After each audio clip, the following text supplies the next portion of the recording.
this morning, what I've heard, I'm very, very convinced that this is a fantastic institution. And this, in fact, will be one of the best institutions in the world. And you know, an institution is really good when it is training people that are really good. So let me go back to my own history. I was born not with a golden spoon.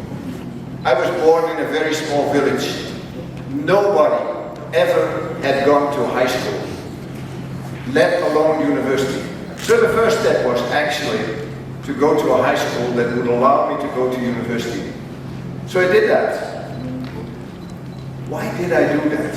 You know, why did I think that of all of those children in that village, I would be the one that would do this? As a child, I was sick a lot, so I was reading books. You know, I know nowadays people don't read that many books anymore, but there's other ways to get knowledge. You know, getting knowledge is all about lifelong learning. You know, you keep learning all the time. I learn every day. So when I was reading, I had read everything, you know, that was in the village library. So one day I got to a book that was not so terribly logical to read for somebody my age. I think it was about 11. So I read a book by Hermann Hesse, The Life of Siddhartha Gautama. And I had a Christian education.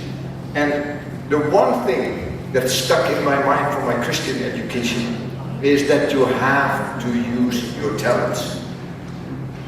When you have talents, and all of us have talents, you have to use them. You're obliged to use them. And what I learned from the life of Siddhartha Gautama, that there's not something outside of us. It's us. We are responsible for what we do. Nobody else. You can blame it on nobody else. It's you. And it means that all your actions have an effect. And it's your duty to make sure that your actions get a good effect. That's life, you know, and so that's when I make full circle to sustainability, to planetary health. That's those principles. It's the simple principle that we are responsible for our actions, and that our actions have to lead to a better world, not a worse world. So there was the little boy, and he went to high school. I can't say that I had terrific confidence. You know, I was probably like all of you, you know, going to this high school where, you know, there were the rich kids there, and I came, and I found out that actually I was smarter. I was smarter than they were.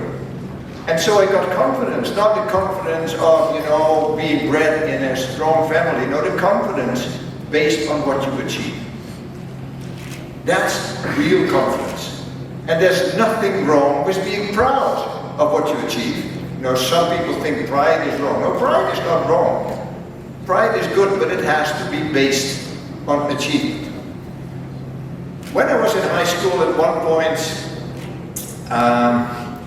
we had to make a decision on, you know, whether to study and what to study.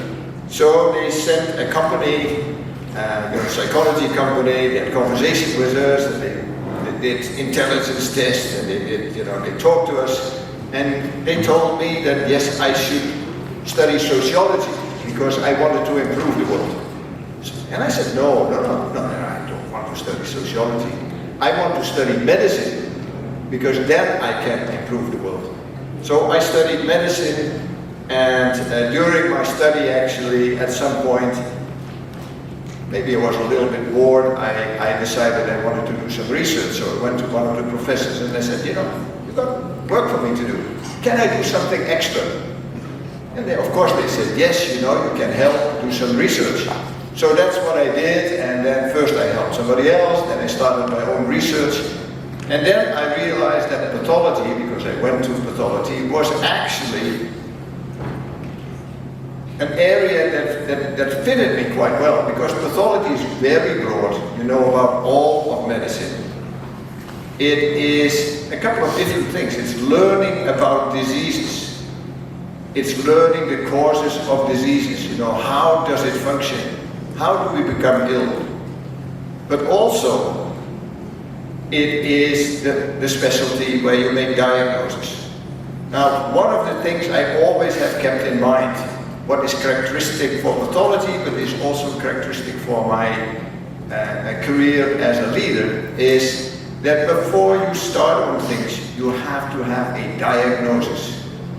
You know, when you go to a hospital, you may think that the surgeon or the internal medicine guy makes a diagnosis. No, they don't. It's the pathologist that makes the diagnosis. They take a biopsy, send it to the pathologist, makes the diagnosis. And the diagnosis must be right. Because when the diagnosis is wrong, all of the treatment is going to be wrong, and actually everything after that is damage control, not quality. So that's pathology. Then I saw a young patient with a disease called Hodgkin's disease.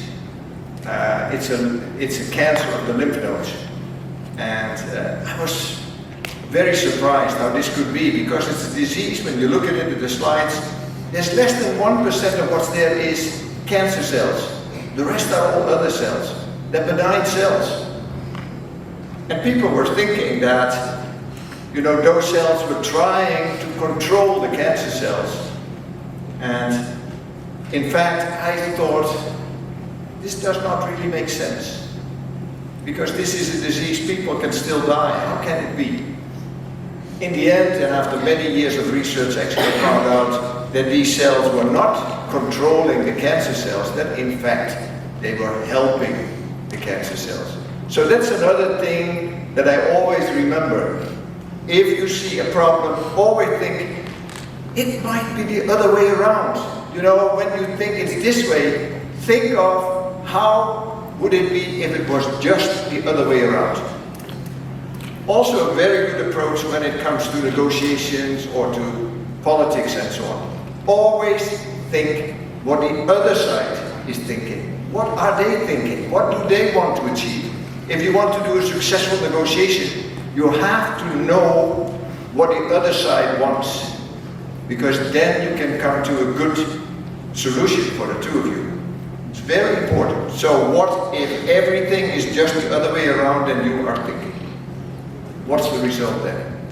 So that sort of has shaped my life. Indeed, I went to Germany to do part of my study. And I remember my professors telling me, why go to Germany? You know, this was after the war. They still hated the Germans. So why go to Germany? And I said, well, this man, Karl Lennart, is the best in the world. He's the best lymphoma pathologist in the world. In my mind, even the best pathologist. So I said, that's why I want to go. Okay, good. So I went, spent time there. And then when I finished, I wanted to go to the United States. You know, now still a lot of people want to go there. It's not as extreme anymore as it used to be. In those days, you know, it was, you did an MD, you did a PhD, and you did a BTA, being to America. That's a BTA. So you wanted to go there. And I decided that, you know, if I go, I wanted to go to the best place. So I wrote 3 letters. You know, there was no email in those days. There was no phone. You wrote a letter, you put it in an envelope, you posted it, you hoped it would arrive, you hoped there would be an answer. So I sent 3 letters. I sent a letter to Stanford University, I sent a letter to Harvard University, and I sent a letter to the Sloan Kettering Institute in New York. And I said something along the lines that, you know, I've done my PhD, I have all of these publications, and I'm interested to come and work in your institution and your leadership, but before doing that, I first would like to come to the institution for a week and see whether we like each other. You know, I want to work for 1 week in the lab and see whether it works. So there I was on my way, my first trip to the United States, on my way to Stanford. So I went into the lab, you know, worked there for a week, and the professor, very famous professor, Henry Kaplan, he said to me, yeah, you know, come. I said, no, you know, first I have to go to the other places. So I did that, New York, very eager to, but I said, no, no, no. So in the end, I went to Harvard and did my postdoc in Harvard. And that was a very good time, but not for the reason that I wanted to go. I wanted to work on certain cell lines they had. And actually, when I'd been there 1 or 2 months, I realized this guy is a fraud. These cell lines are not what they are supposed to be. So, asking questions, and actually, my supervisor got fired after me having been there for less than 3 months. So there I was, I'd done a lot of work with these cell lines without supervisor. But in the meantime, I'd also started on some other stuff with what's called monoclonal antibodies. So those are antibodies that you can make from mice and that are very specific. You've heard about them also in the treatment of COVID, monoclonal antibodies that were specific for COVID. That technology had just been developed, actually. Milstein got a Nobel Prize for that, and they just made the first antibodies that were specific for different type of lymphocytes. And they said, oh, but these will not work on tissue sex. I said, yeah, they will work. I know they will work.